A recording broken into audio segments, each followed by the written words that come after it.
आपके साथ मैं हूं शारिफ इब्राहिम। बुलेटिन की शुरुआत करते हैं। सबसे पहले बात करेंगे मांडर के नतीजों की। मांडर उपचुनाव में कांग्रेस की जीत, करीब 23,000 वोटों से जीती शिल्पी नेहातिर की जीत की आधिकारिक घोषणा बाकी। लगातार चौथे उपचुनाव में मुरझाया कमल। झारखंड में लगातार चौथे उपचुनाव में बीजेपी को हार का सामना करना पड़ा।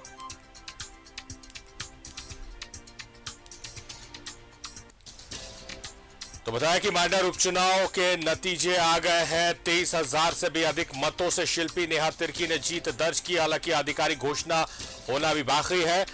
बीजेपी के लिए ये एक बुरी खबर है क्योंकि ये चौथा उपचुनाव हो गया जिसमें बीजेपी को हार का सामना करना पड़ा है।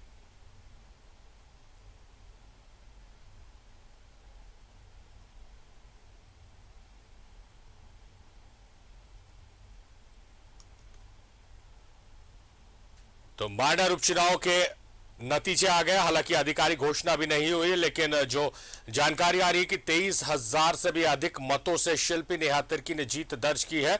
अब इस बात का इंतजार है कि क्या वो अपने पिता से भी ज्यादा मतों से जीती है, क्योंकि 2019 में हुए चुनाव में बंधु तिर्की ने अपने निकटतम प्रतिद्वंदी बीजेपी के देव कुमार धान को 23,127 मतों से हराया था। और अब जो बातें आ रही हैं कि 23,000 से अधिक मतों से जीती है शिल्पी नेहातिर की, तो अब इसका इंतजार है कि वो 23,127 से अधिक है या फिर उससे कम है। जो जानकारियां हम तक पहुंच रही हैं ये 23,127 से अधिक है, यानी कि अपने पिता के जो रिकॉर्ड मत है उससे भी ज्यादा मतों से शिल्पी नेहातिर की ने जीत दर्ज की है। पहली बार चुनावी मैदान में उतरी और दमदार एंट्री शिल्पी नेहातिर की।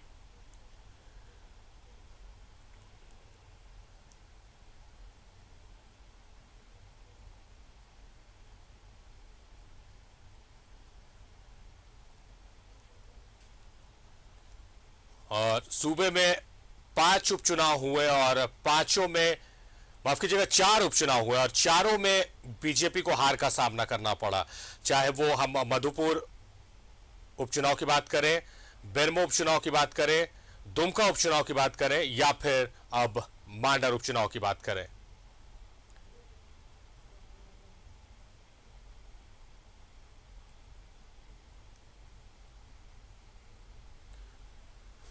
तो अब जश्न का माहौल है कांग्रेस में। कांग्रेस कार्यकर्ता, नेता, प्रदेश अध्यक्ष राजेश ठाकुर के नेतृत्व में जश्न मना रहे हैं। सीधे रुख करेंगे हमारे सहयोगी राकेश हमारे साथ लाइव जुड़े हुए हैं। राकेश, अब आधिकारिक घोषणा होनी बाकी है। जो खबरें आ रही कि 23,000 से अधिक मतों से शिल्पी नेहातिर की ने जीत दर्ज की है। अब इंतजार इस बात का है कि क्या उनके पिता ने जिस रिकॉर्ड मत से जीत हासिल की थी उससे भी ज्यादा मतों से जीत हासिल की उन्होंने।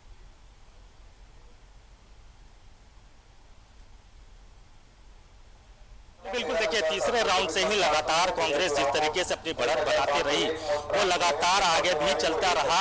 और अब जो जानकारी है, हालांकि ऑफिशियली अभी घोषणा नहीं हुई है शारिफ, लेकिन जो जानकारी मिल रही है, जो सूत्र हमारे बता रहे हैं, तकरीबन 24,000 मतों से जो है शिल्पी नेहातिर की चुनाव जीत चुकी है। यानी मांडर की अब नई विधायक शिल्पी नेहातिर की होंगी। और हमारे साथ खुद लाइव बातचीत करने के लिए शिल्पी नेहातिर की मौजूद है। इसके अलावा दादा बंधु भी मौजूद है। तो हम सीधे जो रामगढ़ की, माफ कीजिएगा, मांडर की जो नई विधायक चुनकर आई हैं उनसे हम सीधे जुड़ते हैं। मैडम, एक बड़ी जीत, एक बड़ी मार्जिन, लगभग 24,000 मतों से आप चुनाव जीत चुकी है। पहला रिएक्शन जानना चाहेंगे? मेरा रिएक्शन यही है कि मैं पहली बात तो मांडर की जनता को बहुत बहुत धन्यवाद कहना चाहती हूँ, क्योंकि उन्होंने इस लड़ाई को समझा। जो सच और झूठ का जो लड़ाई था उसमें उन्होंने सत्य का साथ दिया है। बाबा पे जो भी लगी हुई आरोप थी उनको उन्होंने साबित कर दिया कि वो सब गलत था। और ये भी साबित कर दिया कि बाबा बंधु तिर्की जी ही उनका चहीता जन नेता है। इतने बड़े मार्जिन की उम्मीद थी, लगा था कि इतने बड़े मार्जिन से जीतेंगे चुनाव? देखिए, हम जिस दिन से हम चुनाव में हम कदम रखे, हमने आपसे भी यही कहा था कि अगर बाबा ने कभी सही किया है और बाबा सही है और उनका जो विरोधी दल का जो लगा हुआ आरोप है वो गलत है, तो हम जरूर जीत के आएंगे। और आज जनता ने उमड़ के हमें वोट दी है और उन्होंने दिखा दिया है कि बिल्कुल बंधु तिर्की जी सही थे और उनका लड़ाई में उन्होंने साथ दिया है और उनकी बेटी को भी उन्होंने जिताया है। ये तो उनका प्यार है। जब जीत बड़ी हो जाती है तो फिर रिस्पॉन्सिबिलिटी भी बड़ी हो जाती है, तो आपको भी लगता है कि अब यहाँ से मांडर को लेकर आपकी चुनौतियाँ, आपकी जिम्मेवारी ज़्यादा बड़ी हो गई? बिल्कुल बिल्कुल, बहुत ज़्यादा बड़ी हो गई है और आज ही से हम अपना 2024 का भी तैयारी शुरू कर रहे हैं। मतलब आज से आप 2024 का आगाज भी करेंगी? बिल्कुल। फिलहाल जो 2.5 साल का कार्यकाल है आपका, मांडर को लेकर कुछ कमिटमेंट आपका, या फिर दादा के जो अधूरे सपने रह गए जो दादा पूरा नहीं कर पाए, क्या उसको लेकर आप आगे बढ़ेंगी या कुछ और अलग सोच रखा है आपने? देखिए, कुछ नया जो हमें करना है वो जरूर हम कांग्रेस पार्टी और बाबा के साथ बैठ के हम लोग उन सभी का जो स्ट्रैटेजी है वो एक तैयार करेंगे। बाकी रहा जो बचा हुआ काम का, बिल्कुल कोरोना काल के कारण बहुत सारा काम जो है वो रुका पड़ा हुआ है, जैसे पानी का समस्या है, बिजली का समस्या है, रोड का बहुत सारा काम हो चुका है मगर उसको भी कंप्लीशन करना है, वो सारा है। और काफ़ी सारी सरकारी योजनाएं हैं वो लोगों तक पहुंचाना है। तो यही सब चीज़ों को हम अपना प्राथमिकता मांग के चलेंगे और इनको फास्ट ट्रैक में लाने का पूरा कोशिश करेंगे। एक बात दादा की तरफ से या आपकी तरफ से चुनाव प्रचार के दौरान कही गई कि अगर हम मांडर जीतते हैं तो मांडर में एक नहीं 2 विधायक चुन कर आएंगे, आप सदन में और दादा सड़क पर। बिल्कुल, बाबा ये कहते हैं कि अब 2 विधायक होंगे, मगर मैं तो ये भी मानती हूँ कि बाबा अकेले सड़क में नहीं रहेंगे, उनके साथ उनकी लड़ाई हम सड़क में भी लड़ेंगे और उनका आवाज को हम सदन तक भी लेके जाएंगे। हमारे साथ बंधु दादी है। दादा, पहले तो न्यूज़ 11 की तरफ से बधाई हो आपकी इतनी बड़ी जीत की।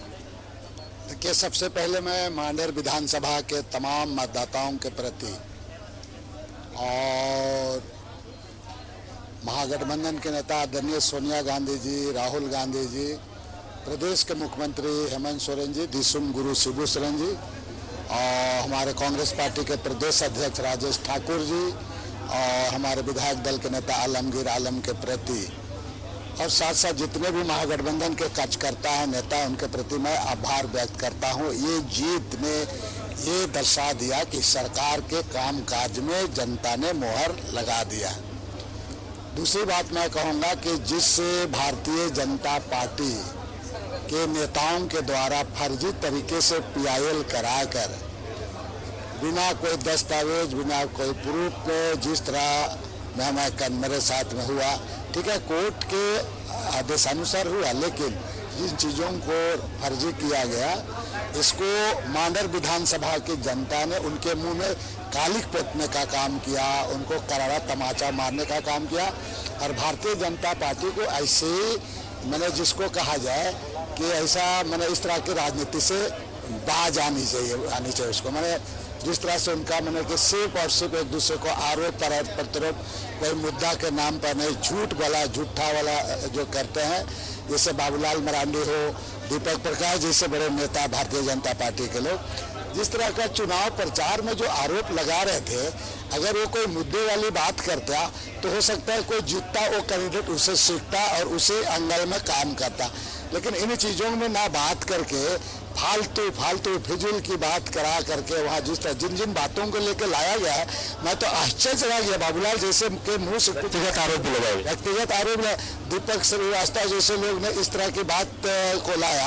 अगर हम लोग जिस बात को अगर हम लोग पब्लिक डोमेन में लाना शुरू करेंगे तो फिर इनका क्या रह जाएगा। मैं दादा, ये मांडर की जीत किसकी है? ये बंधु तिर्की की जीत है, शिल्पी नेहा तिर्की की जीत है, कांग्रेस पार्टी की जीत है, महागठबंधन की जीत है, ये किसकी जीत है? देखिए, अगर ये जीत कहा जाए तो मांडर विधानसभा की समस्त जनता की जीत है। इसी से कोरिलेटेड आपका महागठबंधन है, कांग्रेस पार्टी है, जनता है तब पार्टी है, महागठबंधन है, इसलिए इसका श्रेय जनता को दिया जाना चाहिए। मैं पुनः एक बार उन जनता को पूरा मैं आभार व्यक्त करता और विशेषकर मैं इसके लिए भी कि शिल्पी चीज़ों को न्याय के लिए अपनी बात को रखने का, जनता के बीच में रखने का और आम जनता को समझाने का भी प्रयास किया। ये भी एक नतीजा है। मैंने बेशिल्पी काफ़ी मैच्योर टाइप का अपनी बात को रखी। एक जो मैसेज देने की कोशिश की गई इस मांडर चुनाव में, हमने देखा कि ये बताने की कोशिश की गई कि आदिवासियों की सबसे बड़ी हितैषी बीजेपी है। तो क्या ये मांडर की लड़ाई में ये पार्ट भी था? आपको भी ये महसूस हुआ? अगर झारखंड प्रदेश में कहेंगे, पहले तो मांडर विधानसभा में आदिवासी का हितैषी मैं हूँ, और पूरे प्रदेश में अगर कहेंगे राज बनने के बाद हमने जितना आदिवासी के लिए लड़ाई लड़ा है, जितनी बार जेल गया है, चाहे पेशा को लेकर के, चाहे आपको भूमि जमीन बचाने को लेकर के, इन तमाम चीज़ों को आज राज्य की जनता इसको जानती है कि मैं भारतीय जनता पार्टी आदिवासियों को कौन सा लड़ाई लड़ा है और आदिवासी के लिए कौन सा काम ऐसा किया, ये बता दे। बंधु तिर्की बोल सकता है कि लैंड म्यूटेशन बिल को जैसे रोकने का काम सदन में करने का काम बंधु तिर्की किया, बता रहे। पेशा कानून के तहत आज चुनाव हुआ, पंचायती राज चुनाव हुआ, सालखन मुर्मू जैसे लोगों के साथ हम लोगों ने काम किया, हमारे कई एक लोग इसमें जेल कई एक लोगों को जाना पड़ा। ये लोग कौन सा लड़ाई ये लोग लड़ा है इस चुनाव में? तो मेरी लड़ाई भारतीय जनता पार्टी के साथ थी, बाकी को मैं नहीं समझ। बाकी तो आपका जमीन दलाल था, जो कुमार धान है जमीन आपका रिलेटेड ये देता है, ये क्या सुभाष मुंडा है चाय बागान भूल गया क्या? ये लोग को मैं दलाल का कैटेगरी मानता हूँ, इसलिए इसको लड़ाई में उस लोगों को समझता ही नहीं था। और अब तो इन लोगों पर सरकार को इस लोगों को कार्रवाई करना चाहिए, ऐसे ऐसे लोगों पर। ये लोग जमीन दलाल करा करके लोगों के बीच में जा करके बरगलाते हैं। बाकी लड़ाई हम लोग, नगरी हम लोग ने बचाया है, कमरे हमने बचाया, आपको फुलुंडू बचाया, कई एक जगह इसे हमने बचाया है। एक पूरा माहौल तो बीजेपी ने बनाया था वहाँ, जिस तरीके से मेन रोड में जो चीजें हुई, जो हिंसा हुई, उसको भुनाने की कोशिश की गई। ओबीसी की सभा हुई, असदुद्दीन ओवैसी की, उसको भी भजाने की कोशिश, तो क्या ये सब कुछ फ्लॉप हो गया? वहाँ भारतीय जनता पार्टी का ही एक प्रोजेक्शन था जिसमें कहा जाए ओबीसी, ये आपका टीम भी रहा, आपको बता रहे हैं। पहले जिसको आपका भारतीय जनता पार्टी से लड़ा था वो उसमें चला गया और ओवैसी इसको समर्थन दिया।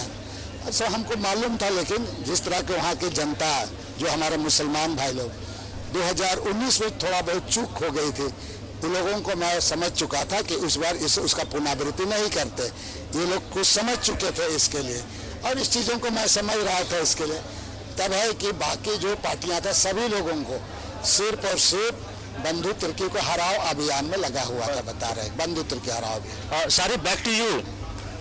जाहिर तौर पर राकेश बहुत महत्वपूर्ण बात कही है शिल्पी नेहा तिर्की ने, और उनकी मैच्योरिटी अभी से झलक रही है कि 2 विधायकों को चुना है मांडर की जनता ने, एक जो सड़क पर उतरकर जनता की आवाज को बुलंद करेंगे और एक जो सदन में जनता की आवाज की गूंज वहां सुनाई देगी। हम अब चाहेंगे राकेश, अगर समय है बंधु तिर्की और शिल्पी नेहा तिर्की के पास, तो आप जरा सवाल लीजिए शिल्पी से कि कहा जाता है कि राजनीति में जब युवाओं की एंट्री होगी, जब पढ़े लिखे युवाओं की एंट्री होगी, तो एक बदलाव आएगा। जनता उस भी बदलाव को मांडर विधानसभा के उपचुनाव के नतीजे से देख रही पूरे झारखंड और देश में।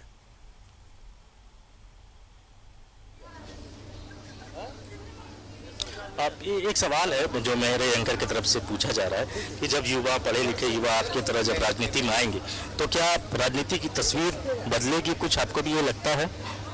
देखिए, मैं सच बोलूंगी, इन रियलिटी 1% से कोई सिस्टम नहीं बदलता है, मगर प्रयास पूरा रहेगा। और मैं चाहूंगी, मैं आपका जो स्टेज है मैं चाहूंगी इसको यूटिलाइज करना, और मैं एक मैसेज भेजना चाहती हूँ यहाँ पे जितने भी हमारे झारखंड में युवा हैं जो राजनीति में आना चाहते हैं, समाज के लिए कुछ करना चाहते हैं, हमें बिल्कुल ज़रूरत है इस तरह के लोगों को, हमें आगे आना चाहिए। अगर हमको सिस्टम में चेंजेस लाना है तो we have to get inside the system. एक आखिरी सवाल ले लेते हैं, क्योंकि आपके पति जो हैं, क्या उनका पूरा सपोर्ट मिला इस चुनाव में? वो तैयार थे कि आप पॉलिटिकली आप आगे आए? देखिए, उनका बहुत सपोर्ट है, मेरे इन लॉ से भी बहुत सपोर्ट मिला है। मेरे mother in law, father in law रात तक मांडर विधानसभा में जाके उन्होंने भी प्रचार किया है, और मेरे हस्बैंड का भी बहुत सपोर्ट रहा है, क्योंकि हर पल दिन से रात वो मेरे साथ रहते थे। तो मुझे ये इस चीज़ का मुझे गर्व भी होता है, और जो सोसाइटी है, एक तरह से ये मैसेज भी है सोसाइटी के लिए।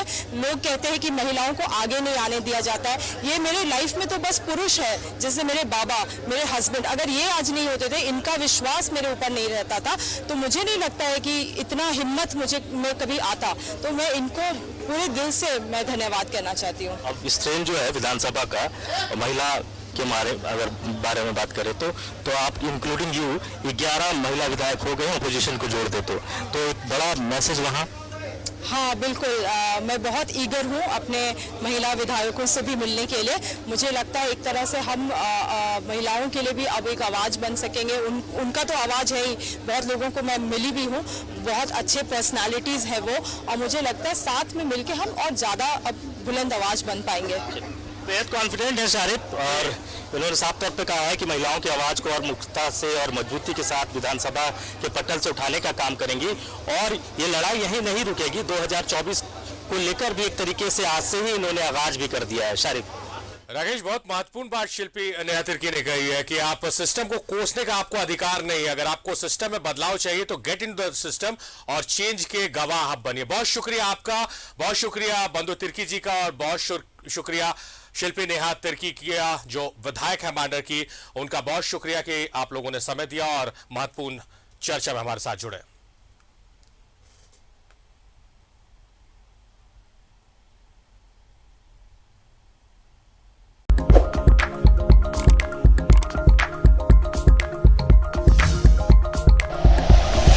Like and share videos, subscribe करें हमारा चैनल और प्रेस करें बेल आइकॉन। न्यूज़ 11 भारत, सच है तो दिखेगा।